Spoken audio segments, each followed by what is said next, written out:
What would it take to arouse your life, to experience more connection, more pleasure, more realness, in and outside of the bedroom?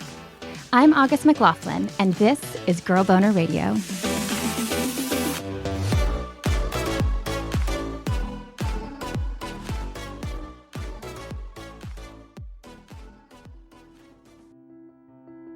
I learned how to stretch those pleasures and just kind of breathe gently into that known, comfortable, familiar sensation. So if I was going, I wanted to go riding my Hitachi, and that grew, right? And so that glimmer to spark to bonfire idea that we talk about, it's a real thing.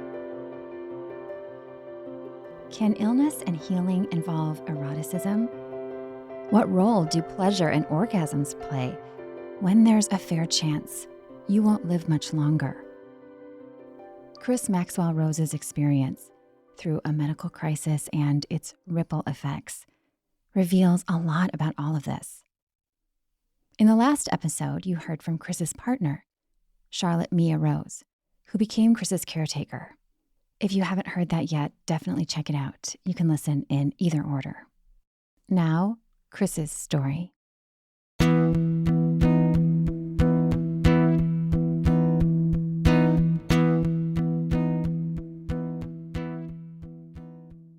Like Charlotte, Chris is a longtime somatic sex educator who has supported thousands of people.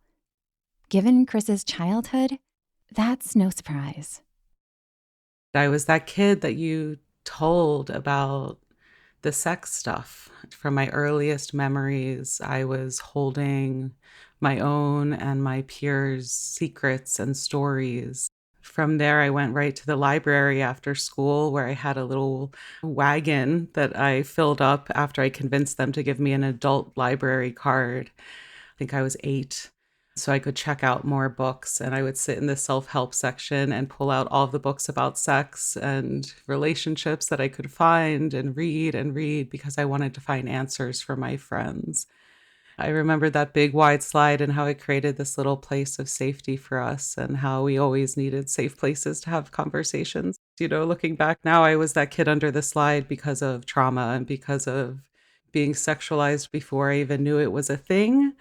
But also I see now that I was who I was, and I had a wide open heart and loved my friends and loved my peers and just wanted us all to be able to love one another more. Today, Chris said, they are in a sexual renaissance. But early on, there was no blossoming in terms of sexual discovery. I went into 4th grade with my first bra that was a C cup, and my first period, and forced sexualization. And from that point on, it was responsive and reactive to the cultural conditions around me. I navigated being a sexual girl and having a curious sexuality, and amongst a minefield of abuse and trauma, both sexual and at home with my family. I also had my first eating disorder in 4th grade. These things are related, and I can see that now as an adult. And I can also see my child now and how resourced she is as a child. And when we're forced to deal with overwhelming circumstances as kids, we grow up really quickly. I always had older friends and older lovers. And as soon as there was a thing called AOL, I was finding the chat boards where I could talk freely about sex, but that also meant meeting adult partners when I was a young teen after school. So I never had a sexuality on my own terms. Challenging as that was, it led to some cool things. Well, Chris turned them into amazing things. During college at Vassar, they even started a sex magazine. I was always curious about this topic because I saw what charge it had in people's lives. I knew how much it was impacting my life, and I just got really, really curious about it. Why was sex culture the way it was? And Vassar was an amazing place to ask that question for 4 years as a student. Through college, I got kinky. I started going to sex parties in New York City. And then that led me in a kind of direct line to San Francisco sex education community, where I stepped into this field as both a student and a practitioner of it for my own stuff and my own trauma. And then that was a direct line into my adult life in San Francisco. At 23, Chris had a group of teachers that included some of their sex education heroes. Like I kind of washed up on Annie Sprinkle's doorstep as her apprentice and was amongst the founding staff of Sexological Bodywork. And I was given the somatic and I was given my body, but that also opened like the Pandora's box of trauma. And we did 4 days of breathwork class in which I cracked wide open and I was given these tools that actually work with our bodies as is, no matter what has happened to us, and still experience pleasure, joy, and connection. I started learning that in San Francisco in this community of ecstatics and queers and misfits and leather people who showed me a sexuality I could find a home in. And so kink and being a leather dyke, it was my first sexual home in the world where I felt safe. When I think of my coming of age, I think of that moment where I finally had the tools to start a relationship with my own sexuality on my own terms. During all of that, Chris met and fell in love with Charlotte. Chris remembers the day they met. Charlotte was a student in a sexological bodywork training, and Chris was a teacher. Charlotte was late for the first day of class, and I was very stressed out hosting this. We were going into a 2-week intensive, and I was there with my clipboard, and the door opened, and Charlotte walked in, and it was like a Disney movie, like songs and birds and butterflies floating behind her. It was a moment of like the earth moved under my feet. We looked at each other, and we were able to hold the charge. They didn't get involved right away. I was in hospice that summer with my grandparents, but also as a teacher, we were in a bodywork class. Like I was holding the container for 24 people in training. I was not engaging with any one student. I was not going to the after parties. So we noticed each other. We were in this class together, but we weren't personally intimate. And months went by, and then she asked my boyfriend out on a date. And not knowing how poly works, she just said, "Bring Chris if you want." So the three of us went out for falafel, and I walked her back to her car after the meal, and I put my hand on her hip, and we went on a hike a few days later. And the 2 other people that were supposed to join us opted out last minute, kind of backed out. And so the 2 of us ended up on a hilltop above the redwoods in Guerneville, California, and had our first kiss and never really came back down. And we've been in love and partners in the work ever since. And that's how it was, like right from that first date and that first walk, even the first drive up to that hike, we were talking about the work and being together. And it was a very purpose-driven partnership from the beginning, a very passionate one. She had a private practice as an erotic masseuse, and I was doing these long sessions with survivors primarily, and we loved the work and these modalities we had learned and wanted to share them. And now here we are 18 years later. Yeah. It was a great falafel. Within months of Chris and Charlotte's first date, Pleasure Mechanics was born. Our first project was about prostate massage. We were learning about prostate health and the power of anal touch. We were sitting at a coffee shop in Berkeley that was across from a bodywork mechanics garage and watched the men working on their cars. And I kind of said, most men know more about their cars than they do about their sexual systems. At that point, we called it the mechanics of men, and that became then pleasure mechanics. We really wanted to look at the systems of the body, how we are wired for pleasure, what the human anatomy tells us about pleasure. As body workers, we were touching hundreds of bodies a year. And the privilege of that is that we got to tap into the stories bodies tell and our sexual anatomy. My cathedral of pleasure is what our bodies are made of, how we are designed to connect with one another and love one another in this world. So pleasure mechanics is devoted to exploring that. Like Charlotte, Chris abides by Audre Lorde's definition of the erotic. The deep and big feelings we feel together and share together, and the depth of aliveness the erotic brings us, no matter what it is. She says it could be making love, building a bookshelf, discussing a poem. I remember for the first time reading that essay, The Uses of the Erotic as Power, under a tree at Vassar.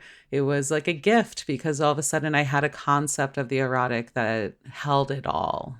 Because for me as a survivor and as a kid that was feeling just as much pain and struggle as I was like joy and pleasure and permission, right? Like I felt that whole range of things already so alive in my body, and I needed a concept of sexuality that gave permission to all of that. So I was so relieved when I found these words queer and erotic and had a framework that served me and held all of me. Because as much as I was a survivor, I also loved sexuality. I masturbated every day after school. Masturbation was one of the ways I coped with the abuse and trauma I was experiencing as a kid. I think it's one of the things that really saved me. I remember the specific toys I would rub on for comfort to get to sleep as a traumatized child, and bless that child that found that coping mechanism and knew how to access pleasure no matter what, even when I was scared, right? And I remember how I would tuck myself really tight under blankets, how I would create these zones of safety. And we know how to do this as humans. We are designed for this, even under duress, right? Humans have experienced and survived so much, and we are no exception to that. So finding refuge in pleasure is something I knew how to do, and I now get to learn how to do on purpose. And I'm so grateful for that because it means we can hold more of life. You know, the erotic includes death, it includes death work, and it certainly includes illness. The role of eroticism during illness became really pronounced for Chris when they became severely sick. It started when things were going really well in Chris's life. I found myself in love with Charlotte. We had this thriving business. I had purpose-filled work. I had this beautiful wife. We were living this queer life. We were driving cross country, teaching workshops. And then we finally got pregnant after years of struggling with infertility. Finally, we had that baby with this queer family that we've always wanted. We had a gorgeous birth. We had an amazing, beautiful daughter at long last. And I crashed into being more ill than I had ever experienced in my life and had a health crisis. The symptoms came on gradually, but no one realized that they were symptoms. I just got sicker and sicker and did not get better. We can justify illness in all sorts of ways. And people were saying to me, like, well, of course you're tired. You're a new parent. Of course you're tired. You're taking such good care of your family. We are allowed to martyr ourselves for others. And so I was taking care of Charlotte and our baby and our sick mother-in-law, our sick homophobic mother-in-law, right? And so I was living with kind of that daily microaggressions and running myself ragged for this business I believed in. As I got more ill, it made sense that I was sick to everyone around me. I lost 100 pounds, which I've never been a small girl in my life. And I was suddenly fitting into skinny jeans. A lot of people around me were like, whatever you're doing, keep it up. You look great. And in that cacophony of other people's voices, I was not listening to the voice in me that said, I feel like I'm dying here. I don't feel well. But to admit that when you're holding things together for a lot of other people is really scary. I was seeing doctors, and at some point I had developed a major breast infection and they thought I had breast cancer. And so I started writing my child goodbye letters as I watched her sleep. Finally, Chris got answers after a turn for the worse.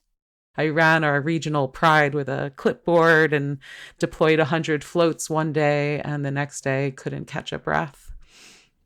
And Charlotte drove me to the hospital in a coma, and I spent a week in ICU.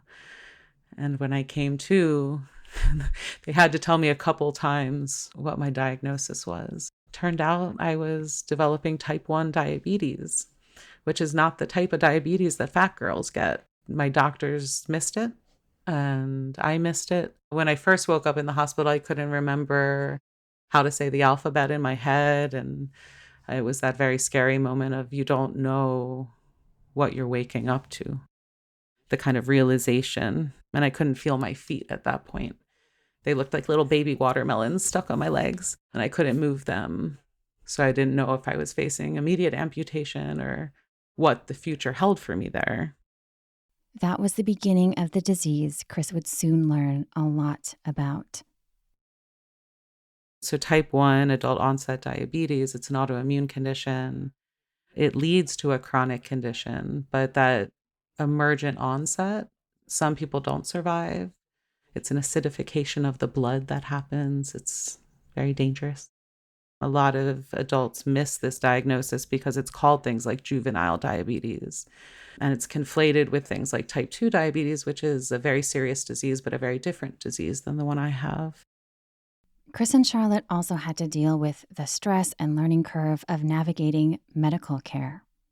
Charlotte drove me home from the hospital after stopping at the pharmacy and getting our very expensive prescriptions, which is the other disease in America, is surviving the healthcare system and the cost of it and the stress of navigating that. I have a sister that lives in Australia with a very rare disease, and her government sends her care packages, not bills. And when she walked out of the hospital, she said, "So when do I get the bills?" And they said, "There will be no bills. We will send you to specialists." Chris's experience was very different from that, and eroticism helped them accept this new body in different stages of recovery, knowing so little about where it would all lead.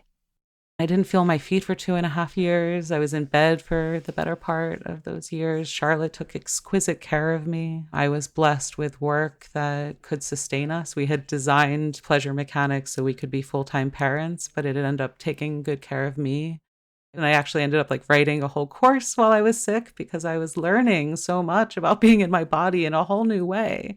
And this is the flip side of illness or disease. We're forced to pay attention to our body in new ways. And interoception, that skill of paying attention to the feelings inside your body, the sensations that live inside you, turns out to be an erotic superpower. But I was forced to because I had to manage my blood sugar and keep myself alive. And all of a sudden, self-manage this disease and this pain level. My nerves had been acidified. So I had all of this chronic pain. That all meant interacting with Charlotte very differently. We had been lovers. We had been ecstatic explorers. I had been giving her erotic touch every day for 10 years at that point. And all of a sudden, I couldn't use my hands. All of a sudden, we could barely touch. And our erotic story changed forever. The massage we teach all of a sudden became like one stroke down the back just to anchor me while I tried to take my next breath. So many of us journey through these health experiences with the people we love. Sometimes it's our partner, sometimes it's a parent or a friend, and it's part of loving one another. Just like we're not taught how to have amazing sex and stay connected for all the orgasmic ecstasy, we're also not taught how to stay present for one another when illness or injury changes things suddenly or gradually for the worse. Chris's background and training helped a lot, but that's not to say the process was easy. As somebody who's so connected to your body and have so much training in somatics and all of this, were you able to immediately have some level of hope and acceptance and, all of that about oh, my body's changed? Or was there maybe some grief at the beginning? Oh, I looked at Charlotte and I said, "Go on without me. That's so real.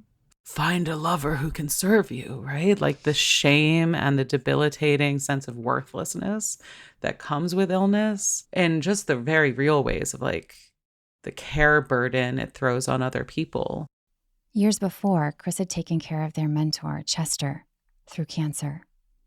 And so I know what a lift it is. And I know what a gift it is. I know how much it means to me when others let me in and let me love them when they need my care and support, especially when they can be specific about how they need to be loved. And Charlotte and I had to figure it out as young parents and where I could find my purpose again, right? I still could write, I still could think, and I still could play with our daughter, who was 1.5 at the time and loved nothing more than long hours with me in bed with blocks that we would build up and knock over and laugh and build up and knock over and laugh. That allowed Charlotte time to go on walks and start her process of finding the ground under her, and also the immense caretaking she was doing for her mom at the time.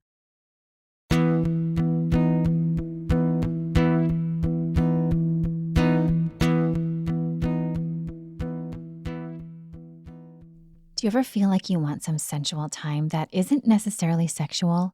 Or to take some time to really ease your way into spicy play? If so, the Pleasure Chest has you covered. Their melting body candles can help set the mood with warm, romantic soft light and a variety of soothing aromas for some sweet ambiance. They're made of pure soy, olive, and coconut oils, and they can be rubbed onto any body for a sensual massage. For a kinkier option, add the Pleasure Chest Silk and Tangle ties. When you're blindfolded, other senses are heightened. Check these out and explore so many fun Kinktober specials at the Pleasure Chest. Get free, always discreet shipping on orders over $75. Again, that's the Pleasure Chest at thepleasurechest.com.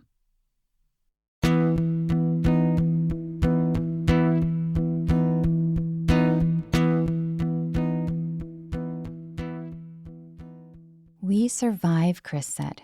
That's what humans know how to do. But we have to be able to adapt and find glimmers, moments of joy to help us through. My daughter was a very easy one where I lived for her. I wanted a future as her parent. We read endless books together and looked at endless animal encyclopedias, and that gave me something to do while thundering through my pain. And sometimes I was just left alone, like clinging to the sheets, breathing through another session of it. Chris needed to deeply accept these things, they said, but they also wanted to strive for more. What else might be possible? I had heard on a podcast at some point an interview with a mountain climber who had faced an avalanche and lost his feet. And they told him that he would never walk again. They told him he would never feel his feet again. And I remember him saying something like, well, if I couldn't wiggle my toes, I could think about wiggling my toes. And I had heard this podcast years before ever being ill, and it kind of came up in my memory. And so I would lie in bed and think about wiggling my toes and think about my feet. I remember the first day I saw one of my toes twitch, finding that path because the doctors weren't giving it to me. They were like, expect a double amputation within a few years. They gave me no physical therapy. Self-advocacy, again, is one of those erotic skills I was flexing in this whole new way. And the self-curiosity of like, I wonder what would happen if I just started moving my feet. Couldn't hurt. Meanwhile, they were going deep into disability justice. I learned so much from the disability justice movement when my ableism was suddenly confronted, when I felt like that sense of worthlessness because I could no longer X, Y, or Z. And as I learned, and I was like stripped away from so much of my youth. Any of our ability is temporary at best, right? And that's one of the things we learn is it's a breath away from change for all of us. And I remember the first time I lifted my daughter when I was sick, I couldn't lift a spoon to beat an egg.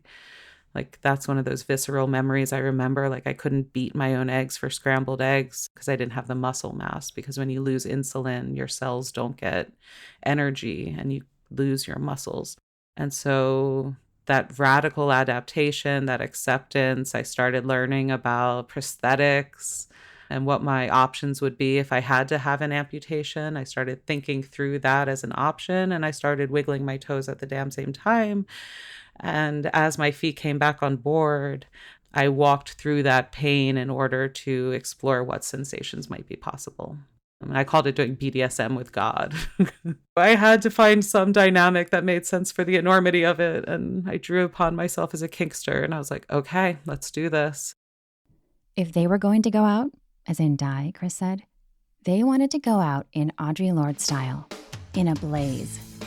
Lorde wrote, I want to live the rest of my life, however long or short, with as much sweetness as I can decently manage, loving all the people I love, and doing as much I can of the work I still have to do.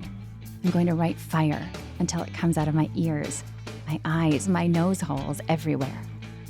Until it's every breath I breathe. I'm gonna go out like a fucking meteor.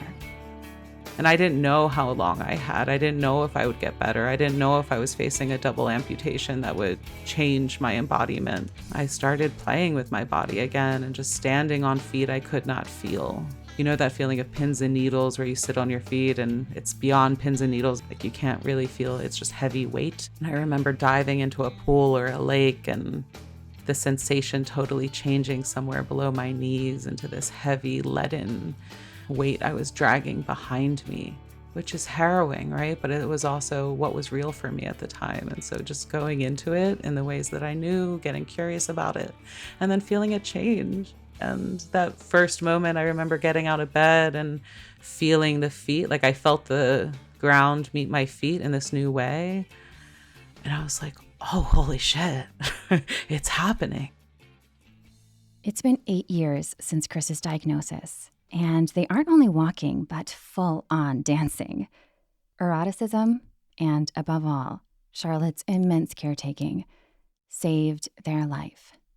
And now I am in a renaissance on the other side of that, which was only possible because I knew how to believe in change. And that for me is the other side of the erotic, is the deep acceptance of change in all directions. Some we can control, some we cannot. And in that acceptance is that urgent aliveness of being awake to it all, right? And that brings us back to the very moment, whatever it is, right? Orgasm, death, we're there for it, we're alive for it. And that is now my daily practice. Oh my goodness. Staying alive. Staying alive. Staying alive. Yeah. It's been a gradual process, both with returning to activities Chris loves with their daughter and intimate play with Charlotte. I remember walking with my family down the rail trail and carrying my daughter for the first time and lifting the groceries again and beating my own scrambled eggs and then being able to beat my own wife with a flogger again, right? Like stepping back into my kinks was a gradual process. Being able to use my hands to make love again, being able to give massages again, right? Because my whole identity is a giver. I was giver with a capital G, right? Like my hands knew how to make love to Charlotte. And all of a sudden, not only could I not feel my feet, I couldn't bend my fingers. My joints were so inflamed, I had lost all mobility in my hands. So I also had to learn how to type differently, right? Like we adapt. I told Chris about a listener who wrote in describing this grief she's feeling since developing a different chronic illness. I miss orgasms, she wrote. I feel like my sexuality is gone. Chris's response seems like something we can all take to heart. Anytime we feel like our body or our sexuality has changed, and not in ways we would choose. Pleasure contains both excitement and enjoyment. And when things like orgasm and arousal feel kind of far away, I go to like, what are the comforts? What are the joys? Because that's pleasure too. And sometimes pleasure is just relief and that feeling of just contentment and being able to enjoy the cool sheets against my skin or feeling healing happening, right? And I think we can feel this sometimes emotionally, physically, sometimes both at the same time when we feel that uplift of, oh, I feel a little better now. Sometimes there's a surge of vitality that follows that. And so I welcomed that. I cultivated it. I was hungry for it. I wanted to get better and be there for Charlotte and make love to her again, right? Like I had reasons and motivations, and orgasm was always a friend to me. Even like as a little kid, before I knew what I was doing, I was seeking out that relief. And shout out to sex toys here. I didn't have the energy to beat an egg, but I could turn on my reliable toys and nestle them against my clitoris. And sometimes you have to get creative, like Chris did, especially in the thick of their pain. I couldn't really rearrange my limbs very well because I didn't have the strength to move. And so I would find a position that felt good and then try to like hold that pleasure of just feeling rearranged on the mattress properly. What is that pleasure? The relief of comfort, the relief of being at ease in my body for once. If my skeleton was arranged just so, I wouldn't be in as much pain. And so I learned how to stretch those pleasures, and I would nestle vibrators against my clitoris and just like kind of breathe gently into that known, comfortable, familiar sensation. Kind of allow little orgasms, right? Chris also leaned on memories of helping Chester near the end. When Chester was dying, we would assist him in stroking, and we would assist him in receiving anal massage, and I would give him a ton of body work so that he could ride out his death on a wave of his known pleasures. So if I was going, I wanted to go riding my Hitachi, and that grew, right? And so like that glimmer to spark to bonfire idea that we talk about, like it's a real thing. Chris was not dying, thankfully. They consider surviving the diabetic crisis a luxury. Type 1 diabetes has become a chronic disease they manage every day, with a steady stream of life-sustaining insulin, medical bills, support from others, especially Charlotte, and a lot of self-care. I had to learn a new way of eating without succumbing to the medicalization of my body, because I also wanted none of that shit. I don't count carbs. I don't do that whole thing because I don't want to live like a patient. I am not recommending this approach for all patients, but for diabetics specifically, there's this attitude of like control and counting and industrialization of your body. Eat packaged foods because it's easier to control the carbs. I'd rather eat the strawberries right out of the field and pay attention to my body to know my blood sugar well enough. And that's that erotic interoception I started developing as I was like, I want to do life. I want to be able to go on hikes with my family, and I need to learn how to stay alive while I do. And that also means asking for care. Charlotte has become a diabetic wife who carries glucose packages. When we go on the dance floor and my blood sugar is dropping, we both know how to care for me. Others Chris gets close to offer similar care. We're poly, and as we're dating and I'm falling in love with people, the way they watch me and know how to care for my diabetes as part of loving me shows me so much about how they pay attention to what they love. When a lover says to me, like, when's the last time you checked your pump? I consider that an act of care because we are together keeping me alive so we can make love one day longer. We all need that kind of care and support, and I have to ask for it out loud, but we all get to if we choose to, and can care for each other. When we receive care and give care and that mutuality starts flowing, like my life has become so much richer from that. I can show up for my friends from this place of vulnerability. Like I know what it is to need support. The wisdom Chris wanted to leave you all with relates to that. I remember a harm reduction counselor I worked with in San Francisco at a clinic for sex workers. His motto was never underestimate the power of incremental change. And that's a political statement as much as it's a personal one. Navigating this world as a survivor, we're all survivors within this sex culture. We need to remember the power of incremental change and that we have so many points of agency, even under duress, even when shit feels hard, especially then. And if pleasure feels out of reach, what about joy? What about comfort? What about relief from some of what ails you? What about support and nourishment? I often ask, what would feel pleasurable right now to my lovers? But there was a time I was just asking, like, what would comfort and relief feel like? What would feel nourishing? And we can ask and receive that kind of love right now, as is. That care saves our lives, right? The care Charlotte gave to me and the amount of love that was available to me during that time and the motivation to love my daughter and stay alive as a lover. And I now get to be in this sexual renaissance and have new loves in my life and share them with Charlotte. We're in our first, I just learned a new word, trialogue. It's not a sexual dialogue. We're in a trialogue. Don't call it a throuple. And we get to explore all new seasons of our love together because we survived. And we survived because we made really small decisions again and again. wherever you're at, whatever kind of care and love you need, please ask for it and receive love and support, even if it's tiny little acts of love and care. So maybe never underestimate small incremental acts of love.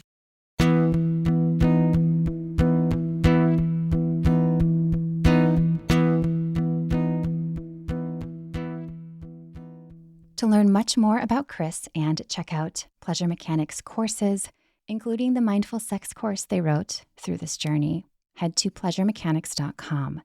Find the podcast, Speaking of Sex with the Pleasure Mechanics, on your favorite podcast app.